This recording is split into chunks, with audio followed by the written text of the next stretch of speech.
अस्सलाम वालेकुम, मेरा नाम डॉक्टर अवैस अनवर है और अब हम स्टार्ट करने लगे हैं फर्स्ट ईयर बायोलॉजी के अंदर चैप्टर नंबर 6 जिसका नाम है किंगडम प्रोकैरियोटिक या जिसका पुराना नाम जो है वो किंगडम मोनेरा है। थोड़ी सी बात हम करेंगे बैक्टीरिया की डिस्कवरी की। इसमें बैक्टीरिया और साइनोबैक्टीरिया आते हैं। किंगडम प्रोकैरियोटिक के अंदर सारे के सारे प्रोकैरियोट्स आते हैं। तो आज के लेक्चर के अंदर हम बात करेंगे स्ट्रक्चर ऑफ बैक्टीरिया की। बैक्टीरिया का जो सेल होता है उसमें बेसिकली कौन कौन से कंपोनेंट्स पाए जाते हैं, कौन कौन से स्ट्रक्चर्स पाए जाते हैं। तो पहली बात, इस चैप्टर का नाम जो है वो है किंगडम प्रोकैरियोटिक, यानी ये किंगडम प्रोकैरियोट्स ये एक बड़ा सा ग्रुप है जिसे किंगडम कहते हैं, जिसके अंदर सारे के सारे प्रोकैरियोट्स आते हैं। चैप्टर नंबर 4 के अंदर हमने बात की थी कि प्रोकैरियोट्स बेसिकली होते कौन है। हमारे पास दो तरह के ऑर्गेनिजम्स होते हैं, एक को हम कहते हैं प्रोकैरियोट्स और एक को हम कहते हैं यूकैरियोट्स। इनके दरमियान हमने कुछ डिफरेंसेस देखे थे। पहला जो डिफरेंस होता है वो बेसिकली इनके नाम से पता लगता है, वो होता है न्यूक्लियस के अंदर।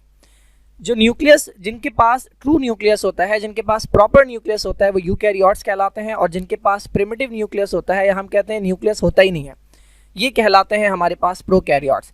न्यूक्लियस होने के लिए मैंने बताया था 3 चीज़ें चाहिए होती हैं। एक न्यूक्लियर मेम्ब्रेन, उसके बाद एक अदद स्ट्रक्चर होता है न्यूक्लियस में जिसे कहते हैं न्यूक्लियोलस, और तीसरी चीज़ न्यूक्लियोप्लाज्म, ये फ्लूइड होता है न्यूक्लियस के अंदर। तो बेसिकली अलग से एक बॉडी होती है, ये पूरा न्यूक्लियस हो गया। जो प्रोकैरियोट्स होते हैं उनमें इनमें से कोई भी चीज़ पाई नहीं जाती, दैट इज़ वाई हम कहते हैं इनके पास प्रॉपर न्यूक्लियस है ही नहीं। इनका बस जो जेनेटिक मटेरियल होता है वो एक जगह पर पड़ा हुआ होता है। तो ये पहला डिफरेंस है जो प्रोकैरियोट्स और यूकैरियोट्स के दरमियान होता है, न्यूक्लियस की बेस पे। सेकंड डिफरेंस जो होता है वो होता है मेम्ब्रेन बाउंड ऑर्गेनल्स के ऊपर। वो तमाम ऑर्गेनल्स के जिनके ऊपर मेम्ब्रेन चढ़ी हुई होती है। फॉर एग्जाम्पल माइटोकॉन्ड्रिया है, 2 मेम्ब्रेन्स होती हैं इसके ऊपर। न्यूक्लियस है, 2 मेम्ब्रेन्स होती हैं इसके ऊपर। इसके अलावा क्लोरोप्लास्ट है, 2 मेम्ब्रेन्स होती हैं इसके ऊपर। एंडोप्लाज्मिक रेटिकुलम, गोल्जी बॉडीज, इनके ऊपर एक एक मेम्ब्रेन होती है। इसके अलावा लाइसोसोम है, 1 मेम्ब्रेन होती है। वैक्यूल है, 1 मेम्ब्रेन होती है। तो चाहे 1 मेम्ब्रेन हो चाहे 2 मेम्ब्रेन हो, कोई भी ऐसा ऑर्गेनल जिसके ऊपर मेम्ब्रेन चढ़ी होती है वो इनके अंदर एब्सेंट होते हैं। तो ना आपको इसमें माइटोकॉन्ड्रिया मिलेगा, ना एंडोप्लाज्मिक रेटिकुलम, ना गोल्जी बॉडीज, ना लाइसोसोम, कुछ भी नहीं मिलेगा। देन ये इनके पास जो होते हैं जो यूकैरियोट्स होते हैं, इनके पास मेम्ब्रेन बाउंड ऑर्गेनल्स जो होते हैं वो प्रेजेंट होते हैं। ठीक है, 2 डिफरेंसेस हो गए। तीसरा डिफरेंस जो होता है वो आता है आपका राइबोसोम्स पे। राइबोसोम्स दोनों में पाए जाते हैं, जबकि इनके जो राइबोसोम्स हैं प्रोकैरियोट्स के अंदर, जो राइबोसोम्स हैं वो आपको मिलते हैं साइटोप्लाज्म के अंदर, आवारागर्दी कर रहे होते हैं साइटोप्लाज्म में। जबकि जो यूकैरियोट्स हैं इनके राइबोसोम्स एक जगह चिपक कर बैठे हुए होते हैं, वो स्ट्रक्चर कहलाता है एंडोप्लाज्मिक रेटिकुलम। चूंकि इनमें एंडोप्लाज्मिक रेटिकुलम नहीं होता, क्यों नहीं होता? क्योंकि वो मेम्ब्रेन बाउंड है। तो चूंकि इनमें एंडोप्लाज्मिक रेटिकुलम नहीं है तो इनके राइबोसोम को पकड़ के रखने वाला कोई नहीं होता, तो वो साइटोप्लाज्म में घूम रहे होते हैं।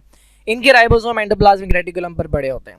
चौथे डिफरेंस की अगर आप बात करें तो इसके अंदर सारे के सारे आते हैं यूनिसेलुलर। प्रोकैरियोट सारे के सारे यूनिसेलुलर होते हैं, जबकि इसमें दोनों टाइप्स होती हैं, यूनिसेलुलर भी और मल्टीसेलुलर भी। ठीक है, एक और डिफरेंस अगर आप देखें तो वो क्रोमोसोम पे आता है। यूकैरियोट्स के जब आप क्रोमोसोम देखते हैं तो उसके अंदर आपको 2 चीज़ें मिलती हैं, डीएनए और एक तरह की प्रोटीन जिन्हें हम कहते हैं हिस्टोन्स। जबकि प्रोकैरियोट्स के जो क्रोमोसोम होते हैं जिसे बैक्टीरियल क्रोमोसोम कहते हैं, ये खाली डीएनए होता है, इसके अंदर हिस्टोन प्रोटीन्स जो है वो नहीं पाई जाती। तो ये कुछ डिफरेंसेस हैं जो प्रोकैरियोट्स और यूकैरियोट्स के दरमियान होते हैं। 2 ही ऑर्गेनिज्म हैं, 2 तरह के ऑर्गेनिज्म है जो प्रोकैरियोट्स के अंदर आते हैं, एक है बैक्टीरिया और दूसरे हैं हमारे पास साइनोबैक्टीरिया। That's it. इसके अलावा जितनी भी प्लांट्स हैं, एनिमल्स हैं, फंगस हैं, एल्जी हैं और यूनिसेलुलर वो ऑर्गेनिज्म जो पहले प्लांट के साथ रखे गए थे या एनिमल के साथ रखे गए थे, वो तमाम यूकैरियोट्स के अंदर आते हैं। तो ये छोटा सा बेसिक सा इंट्रोडक्शन हो गया। यहाँ पर भी कुछ बातें लिखी हुई हैं। प्रोकैरियोट जो है भाई, इसमें कौन आता है? यूनिसेलुलर आते हैं प्रोकैरियोटिक, जिनके पास प्रिमिटिव न्यूक्लियस होता है, पुराने टाइप का न्यूक्लियस होता है। मेनली इसके अंदर बैक्टीरिया आते हैं और कुछ छोटे ऑर्गेनिज्म और जिन्हें साइनोबैक्टीरिया कहते हैं। इनके पास सिंगल डीएनए का मॉलिक्यूल होता है और वो सर्कुलर सा होता है। हमारा जो डीएनए होता है वो स्ट्रेट होता है इस तरह से क्रोमोसोम के अंदर, जबकि इनका डीएनए कॉइल्ड होता है, सर्कुलर सा होता है, न्यूक्लियस के अंदर नहीं होता। ठीक है, not enclose in the nucleus. क्यों? इनके पास न्यूक्लियस मौजूद नहीं होता। कहाँ पाए जाते हैं? दे आर ऑलमोस्ट एवरीवेयर, आपकी स्किन के ऊपर और आपकी स्किन के अंदर, यानी आपकी बॉडी के अंदर, आपके इंटेस्टाइन के अंदर, हर जगह बैक्टीरिया पाए जाते हैं। 2 बहुत इंपॉर्टेंट पॉइंट, ये मैं उसमें भी बताऊंगा जब मैं बैक्टीरिया की इकोनॉमिक इंपॉर्टेंस बताऊंगा। ये हेल्प करते हैं रिसाइकलिंग ऑफ केमिकल्स के अंदर। ठीक है, इस पर बात होगी आगे जाके। एंड सेकंड, इंसान इसे यूज़ करते हैं रिसर्च और टेक्नोलॉजी के अंदर। इसके ऊपर भी हम बात करेंगे कि जो प्रोकैरियोट्स हैं, स्पेशली जो बैक्टीरिया हैं, उन्हें कहाँ कहाँ इस्तेमाल किया जाता है या उनके फ़वाइद क्या हैं। अब बैक्टीरिया की डिस्कवरी की अगर आप बात करें तो जाहिर सी बात है इतना छोटा ऑर्गेनिज्म है तो ये तब डिस्कवर हुआ था जब क्या इन्वेंट किया गया, ऑप्टिकल माइक्रोस्कोप। जब माइक्रोस्कोप इन्वेंट किया गया, जब माइक्रोस्कोप बनाया गया, तब जो है आपने देखा कि भाई ऐसे भी ऑर्गेनिज्म है जो कि आपको नजर नहीं आते लेकिन मौजूद है। तो ऑप्टिकल माइक्रोस्कोप की डिस्कवरी के बाद जो है वो इन छोटे लिविंग ऑर्गेनिज्म को देखा गया जिन्हें आप बैक्टीरिया कहते हैं। किसने देखा भाई? तो ये बड़ा सा नाम है, पढ़ लेना खुद ही, एंटनी वॉन लीवेनहुक। ये वो पहला शख्स था कि जिसने ऑब्जर्व किया माइक्रो ऑर्गेनिजम्स को, यानी छोटे ऑर्गेनिज्म को, किसके जरिए? एक सिंपल माइक्रोस्कोप इसने बनाया था। अब अगर आप गौर करें तो इसने किस चीज़ के अंदर ये ऑब्जर्व किया? ड्रॉप ऑफ वाटर के अंदर।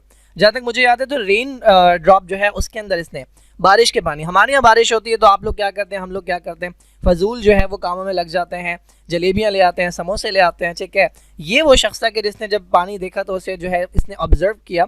तो ऑब्जर्वेशन जो है ये बहुत इंपॉर्टेंट होती है और इसी माइक्रोस्कोप के बाद, इसी डिस्कवरी के बाद से लेकर दुनिया बिल्कुल तब्दील हो गई, क्योंकि एक ऐसी दुनिया जो कि अनसीन थी, आपके सामने मौजूद थी लेकिन देखी हुई नहीं थी, वो डिस्कवर हो गई। और उसके बाद से माइक्रो ऑर्गेनिज्म पे माइक्रो ऑर्गेनिज्म डिस्कवर होते गए और पूरा का पूरा एक किंगडम बन गया।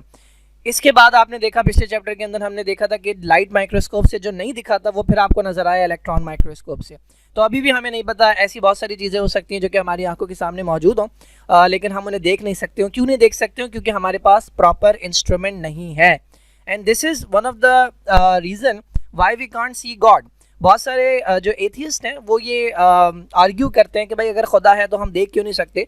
तो मेरा मानना ये है कि बहुत सारी ऐसी चीज़ें हैं जिन्हें हमने तब तक नहीं देखा जब तक हमारे पास प्रॉपर इंस्ट्रूमेंट नहीं था। तो खुदा को भी हम तभी देख सकते जब हमारे पास प्रॉपर इंस्ट्रूमेंट हो। अब देखने के लिए खाली आंख काफ़ी नहीं होती। अगर खाली आंख काफ़ी होती तो आप बैक्टीरिया को भी देख लेते, वायरस को भी देख लेते। आपको चाहिए था एक अदद इंस्ट्रूमेंट। मेरा ख्याल यह है कि हमारी आंखों के अंदर एबिलिटी है खुदा को देखने की, लेकिन इस पे पर्दा है और अल्लाह ने वादा किया है कि क़यामत के रोज़ जो है वो हम शायद देख लें। खैर, बहुत दूर निकल गए हम।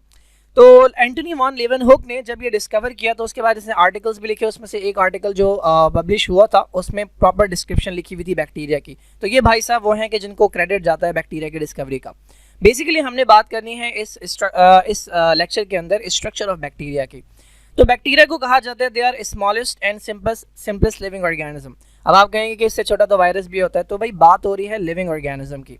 वायरस को लिविंग ऑर्गेनिज्म कंसिडर नहीं किया जाता। वायरस को हम ऑर्गेनिज्म नहीं कहते, वायरस को हम पार्टिकल कहते हैं। It's just a particle. क्यों? क्योंकि ये बॉर्डर लाइन के ऊपर आता है, लिविंग और नॉन लिविंग के दरमियान में आता है। साइज़ जो है वो आप देख लें भाई, ये मुझे तो कभी याद नहीं रहते, ना ही मेरे लिए इंपॉर्टेंट है। तो एक ब्रेथ है, ठीक है, जो कि ये है, और एक लेंथ है जो कि ये है, ठीक है। अच्छा, they are the pioneers of cellular organisation. Life के बारे में कहा जाता है कि ज़िंदगी जो स्टार्ट हुई थी वो इन्हीं बैक्टीरिया से हुई थी, यूनिसेलुलर ऑर्गेनिज्म से स्टार्ट हुई थी। एवोल्यूशन वाले जो हैं, जो लोग एवोल्यूशन पर बिलीव रखते हैं, वो इसी को बुनियाद बनाते हैं कि भाई सबसे पहले किसी तरीके से डीएनए जो है वो आकर मिल गया और उसके अराउंड एक मेम्ब्रेन बन गई, तो ये एक तरह का सेल बन गया। क्योंकि इसके अंदर न्यूक्लियस तो है नहीं, तो ये प्रोकैरियोटिक सेल था, सिंपल सा सेल था। उसके बाद ये ज़िंदगी गुजारता रहा। ये जो सिंपल सा सेल था इसने आगे जाकर फिर थोड़ा सा कॉम्प्लेक्स सेल बनाया, यूकैरियोटिक सेल बनाया। पहले प्रोकैरियोटिक सेल खुद ब खुद वजूद में आ गया और उसके बाद उससे यूकैरियोटिक सेल बना। कैसे बना ये एवोल्यूशन के अंदर मैं बताऊंगा chapter number 10 second year biology के अंदर। किसी को इंटरेस्ट हो तो वो पढ़ सकता है वहाँ से। अच्छा, उसके बाद क्या हुआ भाई, ये जो यूकैरियोटिक सेल थे वो पहले अलग अलग रहते थे, उसके बाद वो कॉलोनी बनाकर रहने लगे। फिर कॉलोनी के कुछ सेल्स जो है ना, ये देखिए यहाँ पर भी मेंशन किया है कि मेनली ये यूनिसेलुलर होते हैं, लेकिन कुछ कुछ क्या करते हैं, कॉलोनी बनाकर रहते हैं। जैसे ये एक बैक्टीरिया है, अब ये डिवाइड हुआ तो 2 बन गए। अब ये दोनों अलग नहीं होंगे, ये दोनों यहीं रहेंगे। फिर दोनों दोबारा डिवाइड होंगे तो 4 बनेंगे, वो चारों भी एक जगह रहकर, तो ये एक कॉलोनी कहलाती है। तो हुआ ये कि कॉलोनी के सेल्स मिल गए, मर्ज हो गए, तो क्या बन गया, ये एक मल्टी सेलुलर ऑर्गेनिज्म बन गया। पहले ये सिंपल था, अभी ये कॉम्प्लेक्स होता गया और इस तरह से आज जो इंसान है वो इस एवोल्यूशन का नतीजा है। सारे के सारे लिविंग ऑर्गेनिज्म जो है वो एवोल्यूशन का नतीजा है। So they are considered as pioneers of life and they are also considered as pioneers of cellular organization। चले भाई, अब आ जाते हैं इनके स्ट्रक्चर के ऊपर। वो क्या क्या चीज़ें हैं जो कि इस सेल के अंदर आपको नज़र आ रही हैं। ये बैक्टीरिया के सेल की एक बहुत क्लासी डायग्राम है, तो हम इससे देखेंगे कि इसके अंदर क्या क्या स्ट्रक्चर्स हैं। तो भाई सबसे पहला स्ट्रक्चर जो यहाँ पर दिया हुआ है वो है फ्लैजिला। फ्लैजिला जो है ये बहुत बारीक बारीक से स्ट्रक्चर्स होते हैं। कहाँ से अराइज होते हैं? सेल मेम्ब्रेन के नीचे एक अदद बॉडी होती है जिसे हम कहते हैं बेसल बॉडी, ठीक है, बेसल बॉडी। जिस तरह आप वो बनाते थे बचपन में, हम बनाते थे झंडा, तो ये झंडे का डंडा है, ठीक है, और ये इसके ऊपर लगा हुआ है कपड़ा, और इसके नीचे हम ये बनाते थे, ठीक है, एक 2 और ये 3। तो बेसिकली ये जो झंडा है वो इस चीज़ में से निकल रहा है, इस चीज़ के साथ अटैच है। So this is the basal body and this is the flagella. ठीक है, अगर मैं डायग्राम बनाऊं तो एक स्लाइड ले लेते हैं आगे। हाँ, तो ये हमारे पास सेल मेम्ब्रेन हो गई। ठीक है, ये मैंने सीधी बना दी है, जबकि एक्चुअली सीधी नहीं होगी, मैं दोबारा बनाता हूँ, मैं बताऊंगा क्यों सीधी नहीं होती है। हाँ, तो ये हमारे पास आ गई सेल मेम्ब्रेन। ठीक है, इसमें कुछ इस तरह के फोल्ड्स होते हैं।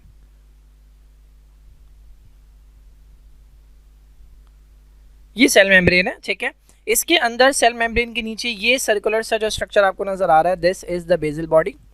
और इससे ये जो आपको वायर की तरह का, ठीक है, बारीक सा स्ट्रक्चर नजर आ रहा है, this is called a flagella.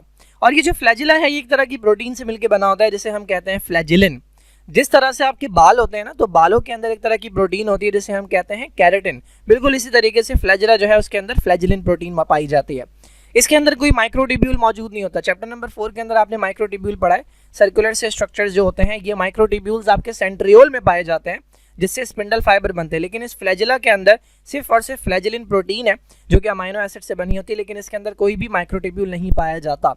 क्या काम है भाई इस फ्लैजिला का? तो फ्लैजिला हेल्प करता है मोटिलिटी के अंदर। ठीक है, इस फ्लैजिला को इधर उधर घुमा के, इधर इस डायरेक्शन में और इस डायरेक्शन में घुमा के ये स्विम करते हैं किसी भी मीडियम के अंदर, ये लोकोमोशन के काम आता है। तो ये फ्लैजिला हो गया। अच्छा, दूसरे एक और तरह के अपेंडेजेस होते हैं। ठीक है, एक और तरह के हमारे पास स्ट्रक्चर्स होते हैं जिन्हें हम कहते हैं पाइली। ये पाइली भी कहलाते हैं, कुछ लोग पिलाई भी पढ़ते हैं इसे, खैर मैं पाइली कहता हूँ। अच्छा, पाइली जो है दे आर हॉलो, ये खाली होती हैं, ये छोटे से पाइप की तरह हैं। They are hollow, they are filamentous appendages, और ये फ्लैजिला से छोटे होते हैं। इनका काम लोकोमोशन में नहीं होता। फ्लैजिला जो कि एक रस्सी की तरह का, एक वायर की तरह का स्ट्रक्चर था, ये हेल्प कर रहा था लोकोमोशन में। जबकि जो पाइली हैं ये पाइप की तरह के स्ट्रक्चर्स हैं, इस तरह के स्ट्रक्चर्स होते हैं, they do not help in locomotion. ये हेल्प करते हैं किस चीज़ में? ये हेल्प करते हैं कॉन्जुगेशन के अंदर। अब ये कॉन्जुगेशन क्या है?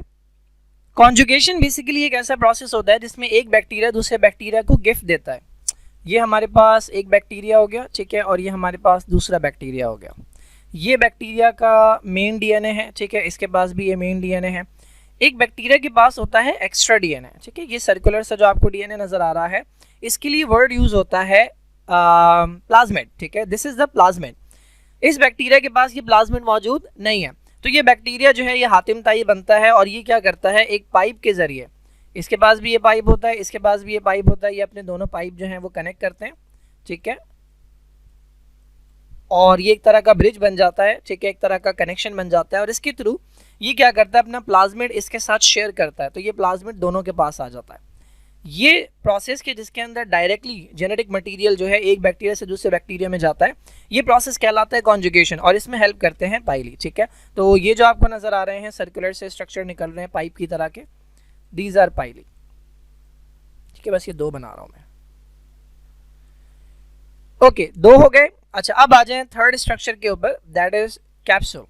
कैप्सूल से पहले हम थोड़ी सी बात कर लेते हैं सेल वॉल की, क्योंकि कैप्सूल जो है वो सेल वॉल के बाहर होता है। सेल वॉल जो है हमारे पास बैक्टीरिया के अंदर जो सेल वॉल पाई जाती है वो प्लांट्स की सेल वॉल से डिफरेंट होती है। क्यों? प्लांट्स की सेल वॉल मेनली बनी होती है किससे? सेलुलोज से, जबकि बैक्टीरिया की सेल वॉल के अंदर सेलुलोज टोटली एब्सेंट होता है, यानी सेलुलोज का एक दाना भी नहीं होता। बैक्टीरिया की जो सेल वॉल है वो मेनली दो चीज़ों से बनी होती है, अमाइनो एसिड और शुगर, ठीक है, and there is some amount of chitin, but mainly ये दो चीज़ें होती हैं, और इन दोनों के मिलने से एक अदद मॉलिक्यूल बनता है जिसे हम कहते हैं peptidoglycan. This is very important, ठीक है, ये बैक्टीरिया की सेल वॉल के अंदर एक बड़ा मॉलिक्यूल है जो पाया जाता है, पेप्टाइडोग्लाइकेन। देखिए, पेप्टाइडोग्लाइकेन का मतलब क्या है? ग्लाइकेन का वर्ड यूज़ होता है कार्बोहाइड्रेट के लिए या शुगर्स के लिए, और पेप्टाइड का वर्ड यूज़ होता है अमाइनो एसिड के लिए। तो शुगर की चेन्स हैं, कार्बोहाइड्रेट की चेन्स हैं, और उन्हें जोड़ा हुआ है कौन? उन्हें जोड़े हुए हैं पेप्टाइड के टुकड़े। तो अगर ये एक कार्बोहाइड्रेट की चेन है और ये दूसरी कार्बोहाइड्रेट की चेन है, तो इनके दरमियान ये जो आपको नजर आ रहा है ये अमाइनो एसिड का एक टुकड़ा है, ठीक है, चार पांच अमाइनो एसिड से मिलकर टुकड़ा बना हुआ है जो कार्बोहाइड्रेट्स की चेन को जोड़ के रख रहा है। तो ये जो मॉलिक्यूल है ये कहलाता है पेप्टाइडोग्लाइकेन, जो कि कार्बोहाइड्रेट और मिलके बनता है कार्बोहाइड्रेट और अमाइनो एसिड के फ्रेगमेंट से। बैक्टीरिया की सेल वॉल के अंदर इसके अलावा भी कुछ मॉलिक्यूल्स पाए जाते हैं। इनके फिलहाल आप सिर्फ नाम याद रख लें इस लेवल के ऊपर। एक का नाम है टिकोइक एसिड, एक है हमारे पास लाइपोप्रोटीन्स। लाइपोप्रोटीन्स कुछ नहीं है, लाइपो का मतलब लिपिड्स और प्रोटीन का मतलब प्रोटीन, तो लिपिड और प्रोटीन मिलकर एक तरह का मॉलिक्यूल बनाते हैं। एंड लाइपोपॉलीसैकेराइड्स, अब ये लाइपोपॉलीसैकेराइड क्या है? लाइपो का मतलब लिपिड और पॉलीसैकेराइड कहते हैं बड़े बड़े कार्बोहाइड्रेट्स को। ये एक्स्ट्रा हैं जो पाए जा रहे हैं। मेनली जो चीज पाई जाती है वो पेप्टाइडोग्लाइकन है, बट अदर मॉलिक्यूल्स के अंदर टिकोइक एसिड है, लाइपोप्रोटीन है और लाइपोपॉलीसैकेराइड है। अच्छा, अब दो बातें बड़ी important. There are some bacteria which lack cell wall, तो सेल वॉल हर तरह के बैक्टीरिया में नहीं पाई जाती। देयर आर सम, बहुत छोटा सा ग्रुप है जिन बैक्टीरिया के अंदर सेल वॉल नहीं पाई जाती। And then there are some bacteria जिन्हें हम कहते हैं आर्कियोबैक्टीरिया, इनके पास सेल वॉल तो है बट उसके अंदर ये वाला मॉलिक्यूल जिसे आप पेप्टाइडोग्लाइकन कह रहे थे ये नहीं पाया जाता। अदर मॉलिक्यूल्स पाए जाते हैं बट ये नहीं पाया जाता। तो तीन तरह के बैक्टीरिया हो गए। पहले वो कि जिनके पास सेल वॉल है ही नहीं, दूसरे वो कि जिनके पास सेल वॉल है लेकिन उसके अंदर पेप्टाइडोग्लाइकन नहीं है, ये बैक्टीरिया कहलाते हैं आर्कियोबैक्टीरिया। और फिर वो जिनके पास सेल वॉल भी है और उसके अंदर पेप्टाइडोग्लाइकन भी है, ये कहलाते हैं यू बैक्टीरिया। यू बैक्टीरिया या जिन्हें हम कहते हैं ट्रू बैक्टीरिया। ठीक है, तीन तरह के बैक्टीरिया हो गए। सेल वॉल सेल मेम्ब्रेन के बाहर होती है, ये बात तो सिंपल सी है। ये रिजिड स्ट्रक्चर है, शेप प्रोवाइड करता है और सेल बैक्टीरिया के सेल को ऑस्मोटिक लाइसिस से बचाता है। ऑस्मोटिक लाइसिस सिंपल सी बात है, बैक्टीरिया के सेल के अंदर अगर पानी भर जाए तो जिस तरह बलून के अंदर हवा भरते हैं तो वो फट जाता है, तो बैक्टीरिया के सेल में पानी बहुत ज़्यादा आएगा तो वो फट जाएगा। तो इस चीज़ से बचाने वाली चीज़ कौन है? Cell wall. कुछ मेडिसिन ऐसी हैं, बल्कि काफ़ी मेडिसिन ऐसी हैं जो बैक्टीरिया को इसकी सेल वॉल बनाने नहीं देते। अगर आप चैप्टर नंबर 3 जो एंजाइम वाला चैप्टर है तो उसके सेकंड लास्ट पेज के ऊपर एक बॉक्स बना हुआ है जिसके अंदर पेनिसिलिन का जिक्र है। पेनिसिलिन एक एंटीबायोटिक है। आप एंटीबायोटिक लेते हैं और आप ठीक हो जाते हैं, इन्फेक्शन खत्म हो जाता है। ये एंटीबायोटिक जाके करती क्या? ये एंटीबायोटिक बैक्टीरिया के किसी ना किसी काम को रोकती है। तो पेनिसिलिन जो एंटीबायोटिक है ये क्या करती है? This is a cell wall synthesis inhibitor. Cell wall synthesis inhibitor यानी बैक्टीरिया के सेल को क्या नहीं बनाने देगी? सेल वॉल नहीं बनाने देगी। अभी जो बैक्टीरिया की सेल वॉल है ये इसे प्रोटेक्शन प्रोवाइड कर रही है ऑस्मोटिक लाइसिस से। जब बैक्टीरिया की सेल वॉल नहीं बनेगी तो वो सर्वाइव नहीं कर सकेगा। थोड़ी सी बात करनी है मुझे सेल वॉल के ऊपर। ये मैं आपको डायग्राम अगर दिखाऊं, देखें, इसको छोड़ दें अभी, ग्राम पॉजिटिव और ग्राम नेगेटिव ये मैं आपको समझाऊंगा। ये दो तरह के हमारे पास सेल वॉल की बेसिस के ऊपर दो तरह के बैक्टीरिया होते हैं। फिलहाल ये देखें, ये हमारे पास साइटोप्लाज्म है, ठीक है, ये भी साइटोप्लाज्म है। साइटोप्लाज्म को सराउंड करने वाला जो स्ट्रक्चर होता है वो क्या कहलाता है? Plasma membrane. तो ये हमारे पास प्लाज्मा मेम्ब्रेन है। सेल मेम्ब्रेन बैक्टीरिया की भी उन्हीं दो चीज़ों से मिलकर बनी होती है जिनसे आपकी सेल मेम्ब्रेन बनी है। वो दो चीज़ें क्या होती हैं? लिपिड और प्रोटीन। तो ये जो आपको मॉलिक्यूल नज़र आ रहे हैं ये फॉस्फोलिपिड है और इसके अंदर ये जो बीच बीच में स्ट्रक्चर आपको नज़र आ रहे हैं ये प्रोटीन है। तो सेल मेम्ब्रेन तो नॉर्मल है। सेल मेम्ब्रेन के बाहर जितनी भी चीज़ें हैं, ये जो जितने भी स्ट्रक्चर्स आपको नज़र आ रहे हैं ये पूरी सेल वॉल है। इस बैक्टीरिया की सेल वॉल के अंदर आपको देखें मेनली क्या नज़र आ रहा है? पेप्टाइडोग्लाइकन और बीच बीच में आपको कुछ मॉलिक्यूल नज़र आ रहे हैं टिकोइक एसिड के, ठीक है। इस वाले बैक्टीरिया के अंदर अगर आप देखें तो सेल मेम्ब्रेन यहाँ पे ख़त्म हो गई। इस सेल मेम्ब्रेन के बाहर ये पूरा स्ट्रक्चर सेल वॉल है। अब इस सेल वॉल के अंदर आपको कुछ एडिशनल चीज़ें नज़र आ रही हैं। ये जो आपको ब्लू ब्लू स्ट्रक्चर नज़र आ रहा है ये वही स्ट्रक्चर है पेप्टाइडोग्लाइकन। देखिए इसमें पेप्टाइडोग्लाइकन का अमाउंट ज़्यादा है और इसमें पेप्टाइडोग्लाइकन का अमाउंट कम है। यहाँ से एक बात याद रख लें कि जिसके अंदर पेप्टाइडोग्लाइकन ज़्यादा है वो आगे जाके कहलाएगा ग्राम पॉजिटिव। क्यों कहलाएगा ये मैं बताऊँगा। और जिसके अंदर पेप्टाइडोग्लाइकन कम है वो ग्राम नेगेटिव है। सही है। ग्राम नेगेटिव बैक्टीरिया जो होते हैं इनके पास पेप्टाइडोग्लाइकन कम होता है लेकिन दूसरे मॉलिक्यूल आ जाते हैं। उन दूसरे मॉलिक्यूल्स में क्या है? लाइपोप्रोटीन मैंने बताया था। ये जो स्ट्रक्चर आपको नजर आ रहा है ये लिपिड और प्रोटीन से मिलकर बना हुआ है। Then there is another structure which is called lipopolysaccharide. ये जो पिंक कलर के स्ट्रक्चर आपको नजर आ रहे हैं एडिशनल मॉलिक्यूल आ रहे हैं। तो चूंकि इनके पास ग्राम पॉजिटिव बैक्टीरिया के पास पेप्टाइडोग्लाइकन की भरमार है तो दूसरे मॉलिक्यूल की जगह नहीं है, खाली टिकोइक एसिड कहीं कहीं पाया जा रहा है। ग्राम नेगेटिव बैक्टीरिया के पास क्योंकि पेप्टाइडोग्लाइकन की कमी है तो इनके पास एडिशनल मॉलिक्यूल्स पाए जाते हैं। बट फिलहाल इतना याद रख लें कि सेल वॉल के अंदर पेप्टाइडोग्लाइकन के अलावा टिकोइक एसिड, आपको ये याद नहीं रखना कि इसकी वॉल में क्या है, बस ये याद रखना है कि सेल वॉल के अंदर टिकोइक एसिड, लाइपोप्रोटीन और लाइपोपॉलीसैकेराइड पाए जाते हैं। तो सेल मेम्ब्रेन के बाहर हम बना लेते हैं सेल वॉल। ये आ गई सेल वॉल, ठीक है। अच्छा भाई, नेक्स्ट बात करनी है हमने कैप्सूल की। हमने कैप्सूल छोड़ दिया था क्योंकि कैप्सूल आएगा सेल वॉल के भी बाहर। अभी जो कैप्सूल है ये एक अदर प्रोटेक्टिव कवरिंग है। किस चीज़ की बनी होती है? पॉलीसैकेराइड। पॉलीसैकेराइड किसे कहते हैं? कार्बोहाइड्रेट, बड़े बड़े कार्बोहाइड्रेट और साथ में कुछ प्रोटीन के मॉलिक्यूल हैं। अच्छा, कैप्सूल जो है ना वो हर बैक्टीरिया के पास नहीं होता। चैप्टर नंबर 2 के अंदर जब मैंने आपको पढ़ाया था डीएनए का फंक्शन, यानी मैंने बताया था कि डीएनए का कैसे पता लगा हमें कि वो एक हेरिडिटरी मटेरियल है, तो मैंने आपको एक एक्सपेरिमेंट के बारे में बताया था कि जिसमें चूहे के अंदर बैक्टीरिया इंजेक्ट किया था। तो वहाँ पर हमने देखा था कि एक बैक्टीरिया वो था जिसके पास कैप्सूल था और एक बैक्टीरिया वो था जिसके पास कैप्सूल नहीं था। इसका मतलब कैप्सूल हर बैक्टीरिया के पास नहीं होता। ये जो कैप्सूल है ना, ये बैक्टीरिया को बनाता है ख़तरनाक। इसकी वजह से जो बैक्टीरिया की पैथोजेनिसिटी है, यानी डिजीज़ कॉज करने की एबिलिटी है, वो बढ़ जाती है। ठीक है, कुछ बैक्टीरिया के पास जो कैप्सूल होता है वो स्लाइमी होता है। तो हमारे पास इम्यून सिस्टम में एक तरह के सेल्स होते हैं जिन्हें हम कहते हैं मैक्रोफेजेस। ये मैक्रोफेजेस बैक्टीरिया को खाने आते हैं। अब अगर ये बैक्टीरिया है कि जिसका जो कैप्सूल है वो स्लाइमी है, तो जैसे ही इसे बाइट करने की कोशिश करेगा ये आगे निकल जाएगा, तो इस तरह से ये बैक्टीरिया को खा नहीं पाएंगे। तो ये जो कैप्सूल है ये इन्हें एक तो प्रोटेक्शन प्रोवाइड करते हैं, बचाते हैं इम्यून सिस्टम के सेल से, और बीमारी कॉज करने में हेल्प करते हैं।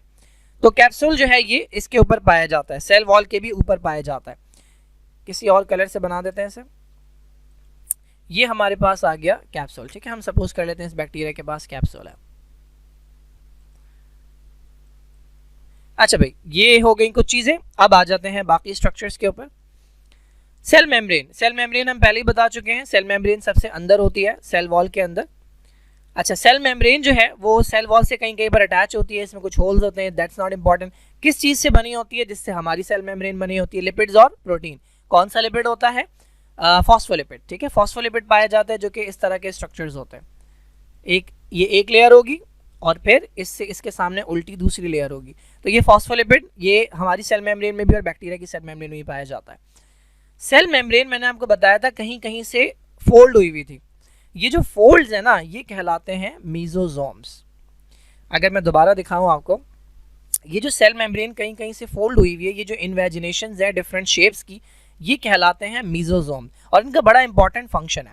यहाँ अगर आप देखें तो इन्होंने कहा है सेल मेम्ब्रेन जो है वो हेल्प करती है एज अ रेस्पिरेटरी स्ट्रक्चर।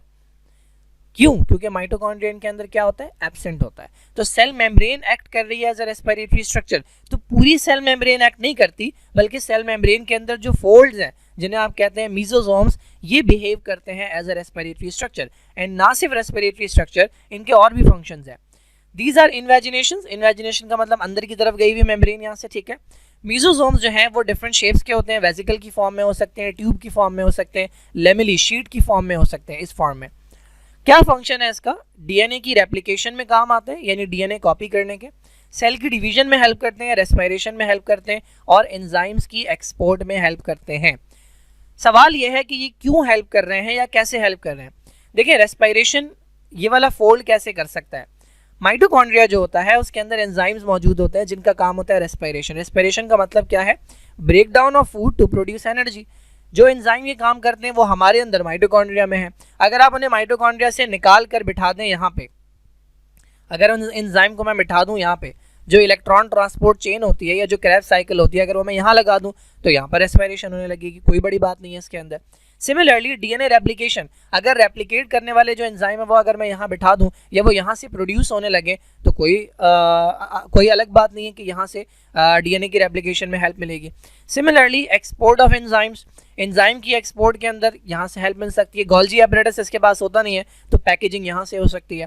तो चूंकि मेम्ब्रेन बाउंड ऑर्गेनल्स नहीं पाए जाते, दैट इज़ वाई ये जो मेम्ब्रेन के फोल्ड्स हैं जिन्हें आप कहते हैं मीजोजोम्स, ये बिहेव करते हैं एज स्ट्रक्चर्स, और इनके अंदर जो है वो डिफरेंट प्रोसेसेस होते हैं।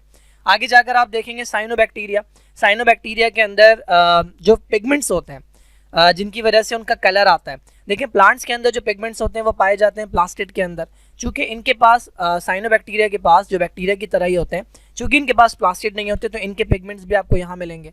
तो ये डिफरेंट फंक्शंस परफॉर्म कर रहे हैं मीजोजोम्स, बिकॉज इनके अंदर ऑर्गेनल्स नहीं पाए जाते। Then let's talk about cytoplasm. Cytoplasm इनका ग्रैनुलर होता है, यानी दाने दाने नजर आ रहे होते हैं। दाने दाने राइबोसोम्स भी होंगे और छोटे छोटे स्ट्रक्चर्स होंगे। स्मॉल वैक्यूल्स होंगे। ये वैक्यूल प्लांट सेल के वैक्यूल से, एनिमल सेल के वैक्यूल से डिफरेंट होते हैं। ग्लाइकोजन पार्टिकल्स पाए जाएंगे, ये अपनी फूड स्टोर करते हैं in the form of glycogen. और राइबोसोम्स पाए जाएंगे किसके अंदर? साइटोप्लाज्म के अंदर। बाकी जितने भी मेम्ब्रेन बाउंड ऑर्गेनल्स हैं दे आर एब्सेंट। कौन कौन से? ना एंडोप्लाज्मिक रेटिकुलम है, ना माइटोकॉन्ड्रिया, ना गोल्जी बॉडीज, ना लाइसोसोम है। कोई स्ट्रक्चर इनके अंदर नहीं पाया जाता। Next let's talk about nucleoid. ठीक है, न्यूक्लियोइड के अंदर, न्यूक्लियोइड बेसिकली है क्या? इनके पास प्रॉपर न्यूक्लियस तो है नहीं। प्रॉपर न्यूक्लियस होने के लिए क्या क्या चाहिए होता है? एक अदद न्यूक्लियर मेम्ब्रेन नहीं है, उसके अंदर एक फ्लूइड न्यूक्लियोप्लाज्म नहीं है, और न्यूक्लियोलस, ये तीनों चीज़ें इनके अंदर मिसिंग है, तो प्रॉपर न्यूक्लियस नहीं है। होता क्या है, इनके सेल के अंदर बीच में कहीं पे इनका जो डीएनए है वो पड़ा हुआ होता है। बस ये जिस एरिया के अंदर डीएनए पड़ा हुआ है ना इनका, ये एरिया कहलाता है न्यूक्लियोइड। तो न्यूक्लियोइड जो है इसको हम कहते हैं ये प्रोकैरियोटिक न्यूक्लियस की तरह है। जेनेटिक मटेरियल पड़ा हुआ है डीएनए, किस हालत में, सिंगल सर्कुलर मॉलिक्यूल। इस स्ट्रक्चर को क्रोमैटिन बॉडी भी कहते हैं, इनका जो डीएनए होता है, या इसे बैक्टीरियल क्रोमोसोम भी कहते हैं। फर्क क्या होता है बैक्टीरियल क्रोमोसोम में और हमारे क्रोमोसोम में? इनके क्रोमोसोम में एक अदद प्रोटीन नहीं पाई जाती जो हमारे पास पाई जाती है, जिसे हम कहते हैं हिस्टोन्स, ठीक है। देन लास्ट स्ट्रक्चर जो हमने डिस्कस करना है वो है प्लाज्मिड। प्लाज्मिड मैं पहले भी बता चुका हूँ, बैक्टीरिया के सेल के अंदर एक तो ये मेन डीएनए है, इस मेन डीएनए के अलावा इस बैक्टीरिया के पास एक अदद और स्ट्रक्चर होगा, एक अदद एक्स्ट्रा डीएनए होता है। कहाँ गया यहाँ, एक अदद एक्स्ट्रा सर्कुलर से डीएनए होता है, ये कहलाता है प्लाज्मिड, ठीक है। और यही वो स्ट्रक्चर है जो कि बैक्टीरिया गिफ्ट करते हैं एक दूसरे को, और ये प्रोसेस कहलाता है कॉन्जुगेशन, जिसमें ये गिफ्ट होता है। ये हम पढ़ेंगे आगे जाकर इसी चैप्टर में। तो प्लाज्मिड है क्या, ये एक एक्स्ट्रा जेनेटिक मटेरियल है, ठीक है। डबल स्ट्रैंडेड डीएनए है, बिल्कुल नॉर्मल डीएनए इस तरह होता है, बस ये सर्कुलर फॉर्म के अंदर है। It is self replicating, this is very important. Plasmid अपनी मर्जी से अपना नंबर इंक्रीज कर सकता है, यानी जरूरी नहीं है कि जब एक बैक्टीरिया दो बैक्टीरिया में कन्वर्ट होगा तभी प्लाज्मिड अपने आप को कॉपी करेगा। प्लाज्मिड सेल्फ रेप्लिकेटिंग होता है, यानी बैक्टीरिया की मर्जी के बगैर नंबर इंक्रीज कर सकता है। और ये जो प्रॉपर्टी है ना इसकी, ये यूज की जाती है इस फील्ड के अंदर जिसे आप कहते हैं जेनेटिक इंजीनियरिंग। ये आप सेकंड ईयर के अंदर पढ़ेंगे चैप्टर नंबर 9 में। प्लाज्मिड को यूज किया जाता है एज अ वेक्टर। करते क्या है, ये प्लाज्मिड लिया, इसको काटा, गैप बनाया, और इसके अंदर इंसान के सेल से या किसी और सेल से उठाकर डीएनए का पीस लगा दिया यहाँ पे, और दोबारा बैक्टीरिया में डाल दिया, तो ये मल्टीप्लाई करता रहता है, इसका नंबर इंक्रीज होता रहता है। ये मैं और डिटेल में बताऊंगा जब हम इकोनॉमिक इंपॉर्टेंस की बात करेंगे। तो प्लाज्मिड सेल्फ रेप्लिकेटिंग है। प्लाज्मिड के ऊपर ग्रोथ का और मेटाबॉलिज्म का डीएनए नहीं होता, यानी जो बैक्टीरिया की ग्रोथ है और जो उसके जो सेल के फंक्शंस है उन्हें कंट्रोल करने वाला डीएनए प्लाज्मिड पर नहीं लगा होता। और ये बात इंपॉर्टेंट भी है, क्यों? क्योंकि मैंने आपको बताया था कि प्लाज्मिड हर बैक्टीरिया के पास नहीं होता। तो अगर इसके ऊपर ग्रोथ का डीएनए लगा होता, अगर इसके ऊपर मेटाबॉलिज्म का डीएनए लगा होता, तो बैक्टीरिया तो ग्रो ही नहीं कर सकता था। तो प्लाज्मिड के ऊपर ग्रोथ और मेटाबॉलिज्म की इन्फॉर्मेशन नहीं होती, वो इन्फॉर्मेशन इस वाले डीएनए के ऊपर होती है जो न्यूक्लियोइड के अंदर पाया जाता है। प्लाज्मिड के ऊपर बहुत इंपॉर्टेंट जो आपको बात पता होनी चाहिए वो होती है इन्फॉर्मेशन एंटीबायोटिक रेजिस्टेंस की। तो आपने शायद सुना हो ये वर्ड एंटीबायोटिक रेजिस्टेंस। बहुत सारे बैक्टीरिया ऐसे हैं जिनके ऊपर पहले जो दवाएं असर करती थी वो अब असर नहीं कर रही हैं, एंटीबायोटिक रेजिस्टेंस डेवलप हो रही है। एक तरह का टाइफॉइड है जो कि हमारे यहाँ बहुत ज़्यादा कॉमन हो गया है, जिसके ऊपर कोई एंटीबायोटिक असर नहीं कर रही, सिर्फ इक्का दुक्का एंटीबायोटिक है जो असर कर रही हैं। ये जो एंटीबायोटिक रेजिस्टेंस है ये किस स्ट्रक्चर से हासिल होती है इन्हें, इसकी इन्फॉर्मेशन प्लाज्मिड के ऊपर लगी होती है। फॉर एग्जाम्पल अगर एंटीबायोटिक एक पेपर है तो प्लाज्मिड के ऊपर जो इन्फॉर्मेशन होगी वो बनाने की होगी क्या चीज़, कैंची। तो वो कैंची क्या करेगी, पेपर को काट देगी और ये पेपर अपना असर नहीं दिखा सकेगा, यानी एंटीबायोटिक किसी काम की नहीं रहेगी। और मज़े की बात क्या है, ये इतने सखी हैं कि ये एक बैक्टीरिया दूसरे बैक्टीरिया को गिफ्ट देता रहता है, पास करता रहता है, जिसकी वजह से एक बैक्टीरिया बहुत सारे बैक्टीरिया को एंटीबायोटिक रेजिस्टेंट बना देता है। तो ये है हमारे पास प्लाज्मिड। तो भाई ये हो गए बैक्टीरिया के पार्ट्स। अब दोबारा से इस डायग्राम के ऊपर आते हैं। इस डायग्राम में क्या क्या हमें नज़र आ रहा है, कहाँ गया? तो ये सबसे आउटर कवरिंग है, ठीक है, ये जो आपको नजर आ रही है दिस इज कॉल्ड कैप्सूल। कुछ में होगा कुछ में नहीं होगा। Then we have cell wall, ये आउटर लेयर जो नजर आ रही है। उसके बाद अंदर वाली जो लेयर है this is called cell membrane. कहीं पर इन्होंने बताया हुआ है, नहीं बताया हुआ। सेल वॉल के अंदर वाली जो लेयर आपको नजर आ रही है दिस इज सेल मेम्ब्रेन। उसके बाद ये जो आपको बॉडी नजर आ रही है जिसको इन्होंने ब्लेफरोप्लास्ट कहा है, this is actually basal body, ठीक है, वो जो झंडे के नीचे वाला मैंने बताया था, दिस इज बेसल बॉडी जिससे फ्लैजिला निकल रहा है। ये फ्लैजिला है, this is again a flagella, और ये नीचे जो स्ट्रक्चर है सर्कुलर सा, this is called basal body. इसके बाद ये साइटोप्लाज्म है, ये सेंटर के अंदर इनकी क्रोमैटिन बॉडी है। Then these are lipid body, ठीक है, इसको छोड़ दें। तो दिस इज द स्ट्रक्चर। एक डायग्राम और दिखा दूं मैं थोड़ी सी coloured. This is the diagram. सबसे आउटर ये जो आपको रेड कलर का नजर आ रहा है दिस इज कैप्सूल, फिर येलो कलर की नजर आ रही है this is cell wall, green colour की जो नजर आ रही है this is cell membrane, blue colour का जो नजर आ रहा है दिस इज साइटोप्लाज्म। ये छोटे छोटे स्ट्रक्चर जो आपको नजर आ रहे हैं दीज आर राइबोसोम। उसके बाद ये जो एक्स्ट्रा डीएनए आपको नजर आ रहा है सर्कुलर सा, this is plasmid, and this is the main DNA which is called nucleoid, ठीक है। Then we have these structures, ये छोटे छोटे से tube like structure, these are called pili. ये हेल्प करेंगे किसमें, ये कॉन्जुगेशन के अंदर हेल्प करते हैं। एंड ये जो बड़ा सा रस्सी की तरह का स्ट्रक्चर नजर आ रहा है वायर की तरह, this is called bacterial flagellum and this is going to help in locomotion. I hope समझ आया होगा ये।